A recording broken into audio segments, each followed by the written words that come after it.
Sunday സാലോമിലേക്ക് സ്വാഗതം. ഞാൻ Jose John Mallikassery. American president Donald ട്രംപിന്റെ ദ ട്രൂത്ത് സോഷ്യൽ എന്ന സോഷ്യൽ മീഡിയ പ്ലാറ്റ്ഫോമിലുള്ള ഒരു പോസ്റ്റ് വായിച്ചുകൊണ്ടാണ് നമ്മൾ ഇന്നത്തെ വാർത്താ വിശകലനം ആരംഭിക്കുന്നത്. ട്രംപ് ഇങ്ങനെയാണ് പറയുന്നത്: My representatives had a long and productive meeting with the Israelis today on Gaza. Israel has agreed to the necessary conditions to finalize the 60-day ceasefire, during which time we will work with all parties to end the war. The Qataris and Egyptians, who have worked very hard to help bring process, will deliver this final proposal. I hope, for the good of the Middle East, that Hamas takes this deal, because it will not get better, it will only get worse. Thank you for attention to this matter. Israel പ്രധാനമന്ത്രി Netanyahu July 7-ാം തീയതി America Washington visit ചെയ്യുന്നുണ്ട്. ആ നെഗോസിയേഷന്റെ ഭാഗമായിട്ടാണ് Trump ഈ ഒരു post ഇട്ടിരിക്കുന്നത്. ഇസ്രായേലിന്റെ strategic affairs minister Ron Dermer ഇപ്പോൾ യുഎസിലുണ്ട്. അദ്ദേഹം അമേരിക്കൻ ഒഫീഷ്യൽസുമായി നിരന്തരമായി ചർച്ചകളിലാണ്.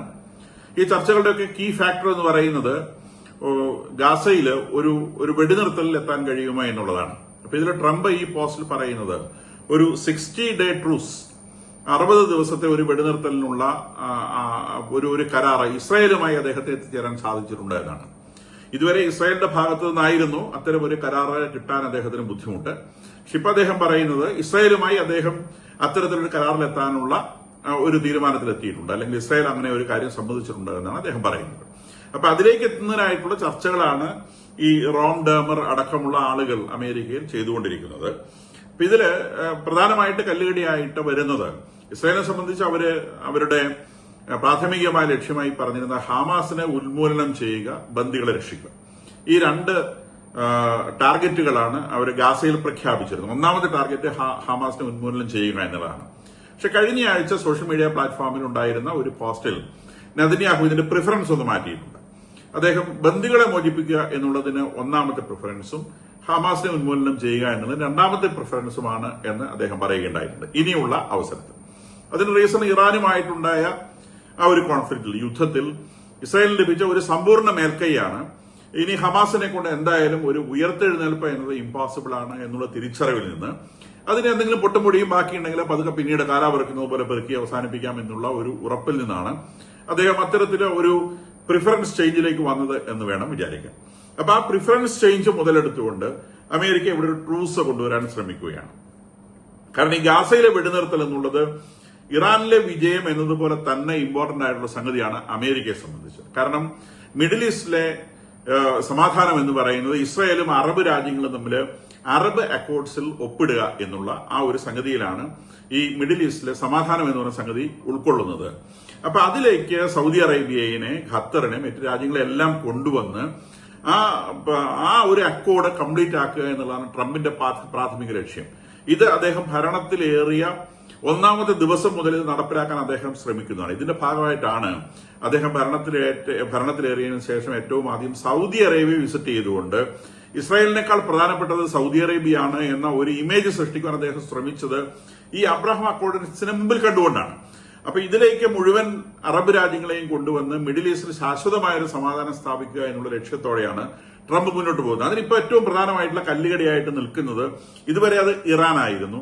ഇറാൻ എന്ന് പറയുന്ന ആ ഒരു സാധനത്തിനെ ഇപ്പൊ അടിച്ച് മയപ്പെടുത്തി കഴിഞ്ഞപ്പോൾ ഇനി അതിനെക്കൂടി തലപൊന്തിക്കാനാവില്ല എന്ന് ഉറപ്പായപ്പം ഇറാന്റെ കൈകൾക്കൊന്നും ശക്തിയില്ല എന്ന അവസ്ഥ വന്നപ്പം ഇനി ഗാസയിലേക്ക് തിരിഞ്ഞാൽ ഈ പ്രശ്നം തീർക്കാനാവും എന്നാണ് ട്രംപ് വിചാരിക്കുന്നത്.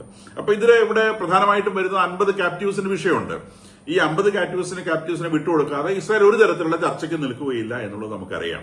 അത് ഹമാസിനെ സംബന്ധിച്ച് അവരുടെ കയ്യിലുള്ള അവസാനത്തെ പിടിവള്ളിയാണ്. അത് എങ്ങനെയെങ്കിലും 1 2 3 ബാക്കി വെക്കാൻ അവർ ശ്രമിക്കും എന്നുള്ളത് ഉറപ്പാണ്. 2, ഹമാസ് ആവശ്യപ്പെടുന്നത് ഒരു പെർമനന്റ് സീസ് ഫയർ ആണ്. ഇസ്രായേൽ ഓഫർ ചെയ്യുന്നത് 60 ദിവസം മാത്രമാണ്. കാരണം ഈ ഹമാസിനെ ഒരു തരത്തിലും വിശ്വസിക്കാൻ ഇദ്ദേഹത്തിന്റെ നമ്മളുടെ നെതന്യാഹുവിന്റെ ഗവൺമെന്റിലെ പാർട്ട്നേഴ്സ് ആയിട്ടുള്ള മറ്റു പാർട്ടികൾ, തീവ്ര വലതുപക്ഷ പാർട്ടികൾ ഒരു തരത്തിൽ സമ്മതിക്കുകയില്ല. ഉദാഹരണമായിട്ട് അദ്ദേഹത്തിന്റെ ഫൈനാൻസ് മിനിസ്റ്റർ ആയിട്ടുള്ള ബെസാലേൽ സ്മോട്രിച്ച് എന്ന് പറയുന്ന അദ്ദേഹത്തിന്റെ പാർട്ടി റിലീജിയസ് സയോണിസം പാർട്ടിയാണ്. റിലീജിയൻ സയനിസം പാർട്ടിയുടെ ഭാഗമായിട്ട് ഈ മിനിസ്ട്രിയുടെ ഭാഗമായി നിൽക്കുന്ന ബെസേൽ സ്മോട്രിച്ച്, അദ്ദേഹം ഫിനാൻസ് മിനിസ്റ്ററാണ്. അദ്ദേഹം പറയുന്നത് ഹമാസുമായി എന്തെങ്കിലും തരത്തിലുള്ള ഡീലിലെത്തുക എന്ന് പറയുന്നത് ആത്മഹത്യ ചെയ്യുന്നതിന് തുല്യമാണ്. അതിനപ്പുറത്തേക്ക് ഒരു അപകടം ഇസ്രായേലിന് വരാനില്ല എന്നാണ് ഇദ്ദേഹത്തിന്റെ അഭിപ്രായം. അപ്പൊ അത്തരത്തിലുള്ള അഭിപ്രായങ്ങൾ പറയുന്ന പാർട്ടികളുള്ള ഒരു മന്ത്രിസഭയുടെ തലപ്പത്തിരിക്കുന്ന നെതന്യാഹുവിന് യുദ്ധം നിർത്തുക എന്ന ഏകപക്ഷീയമായ തീരുമാനത്തിലേക്ക് എത്താനാവില്ല. അദ്ദേഹത്തിന് ഈ എല്ലാ പാർട്ടികളെയും, അദ്ദേഹത്തിന്റെ പാർട്ടി തന്നെ തീവ്ര വലതുപക്ഷ പാർട്ടിയാണ്, എല്ലാ പാർട്ടികളെയും വിശ്വാസത്തിലെടുത്തുകൊണ്ട് ഒരു കൂട്ടുമന്ത്രിസഭയിലെ പ്രധാനമന്ത്രിക്ക് മുന്നോട്ട് പോകാനാവും.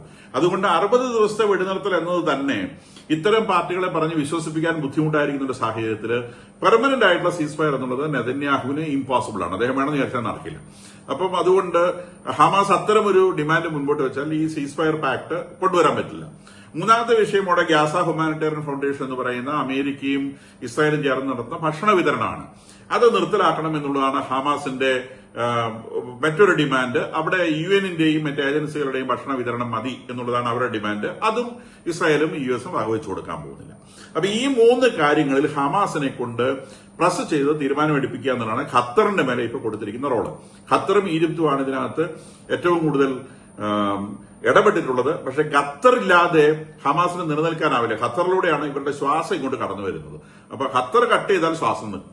അതുകൊണ്ട് തന്നെ ഖത്തർ വിചാരിച്ചാൽ ഇവരെ പ്രഷറൈസ് ചെയ്ത് ഈ പറയുന്ന കണ്ടീഷൻസിന് ഇവരെ സമ്മതിപ്പിക്കാൻ സാധിക്കുമെന്നാണ് യു എസ് വിചാരിക്കുന്നത്. അപ്പൊ അങ്ങനെ ഇവരെ കൊണ്ട് സമ്മതിപ്പിച്ച് Netanyahu July 7 U S visit ചെയ്യുന്ന സമയത്ത് ഒരു തുടക്ക പാക്ട് എന്ന നിലയിൽ ഈ 60 ഡേയ്സ് സീസ് ഫയർ ഹമാസിന് വേണ്ടി ഖത്തറും പിന്നീട് ഇസ്രായേലും തമ്മിൽ നേരിട്ട് ഒരു തീരുമാനത്തിലെത്തിക്കാൻ സാധിക്കും എന്നുള്ളതാണ് അമേരിക്ക ഇപ്പോൾ പറഞ്ഞു വെക്കുന്നത്. ഈ നേരത്തെ ട്രംപ് ചെയ്ത ഈ പോസ്റ്റിന്റെ അടിസ്ഥാനം. വാസ്തവത്തിൽ ഇതിന്റെ ഉദ്ദേശം ഗാസയിലെ ഒരു സമാധാനം മാത്രമല്ല. ഗാസയിലെ സമാധാനം എന്നുള്ളത് വാസ്തവത്തിൽ ചെറിയ കാര്യമാണ്. വലിയ കാര്യം എന്ന് പറയുന്നത് സൗദി അറേബ്യയെ ഈ അബ്രഹാം അക്കോർഡിലേക്ക് കൊണ്ടുവരിക എന്നുള്ളത്. അബ്രഹാം അക്കോർഡ് എന്നുള്ളത് എല്ലാവർക്കും പരിചയമുള്ള കാര്യമെന്ന് ഞാൻ വിചാരിക്കുന്നു. കഴിഞ്ഞ ട്രംപ് മിനിസ്ട്രിയുടെ സമയത്ത് അറബ് രാജ്യങ്ങളും ഇസ്രായേലും തമ്മിലുള്ള ഒരു സൗഹൃദ കരാറ് ട്രംപ് മുന്നോട്ട് വെക്കേണ്ടത്. ആ കരാറിൽ ഈജിപ്തും ലിബിയയും മറ്റ് പല രാജ്യങ്ങളും ഒപ്പിട്ടിട്ടുണ്ട്. അപ്പൊ ഈ അറബ് രാജ്യങ്ങൾ, അദ്ദേഹം ട്രംപിന്റെ ഒരു ഡെഫിനിഷൻ അനുസരിച്ച് അറബ്സും ഇസ്രായേലിസും ക്രിസ്ത്യാനികളും ഒരേ പിതാവിൽ നിന്നുള്ളവരാണ് എന്നാണ് ട്രംപിന്റെ ഡെഫിനിഷൻ. അപ്പൊ അത് അബ്രാഹത്തിൽ നിന്ന് പുറപ്പെട്ട ആളുകൾ എന്ന നിലയ്ക്ക് ഇവർ തമ്മിൽ തല്ലുകൂടേണ്ട ആവശ്യം. അതുകൊണ്ടാണ് ഈ അക്കോർഡിനെ അബ്രഹാം അക്കോർഡ് എന്ന് പേരിട്ടത്. അപ്പൊ ഇവര് തമ്മിലൊരു തല്ലുകൂടാതെ ഇവര് തമ്മിൽ സൗഹൃദത്തിൽ മുൻപോട്ട് പോകേണ്ടതാണ് എന്നുള്ള ട്രംപിന്റെ ഒരു ഡെഫിനിഷൻ അനുസരിച്ച് അദ്ദേഹം ഉണ്ടാക്കിയിട്ടുള്ള ഒരു പീസ് പാക്ടും ഒരു സൗഹൃദ കൂട്ടായ്മയുമാണിത്. ഈ കൂട്ടായ്മയിൽ ഒപ്പിടുന്ന ആളുകൾ അതിൽ സൗദി അറേബ്യ ഇതുവരെ ഒപ്പിട്ടിട്ടില്ല. സൗദി അറേബ്യയാണ് ശരിക്കും ഇതിനകത്ത് കീ ഫാക്ടർ. മുസ്ലിം വേൾഡ് റെപ്രസെന്റ് ചെയ്യുന്നത് സൗദി അറേബ്യയാണ്. അപ്പൊ സൗദി അറേബ്യ ഇതിനകത്ത് ഒപ്പിട്ട് കഴിഞ്ഞാൽ മുസ്ലിം വേൾഡിന്റെ സമ്പൂർണ്ണമായിട്ടുള്ള പാർട്ണർഷിപ്പ് കിട്ടി. പിന്നെ എല്ലാ മുസ്ലിം രാജ്യങ്ങളും അതിലേക്ക് വന്ന് ഒപ്പിടും എന്നുള്ളതാണ് ട്രംപിന്റെ ഒരു അദ്ദേഹത്തിന്റെ ഒരു ഡിപ്ലോമാറ്റിക് മൂവ്. അതാണ്.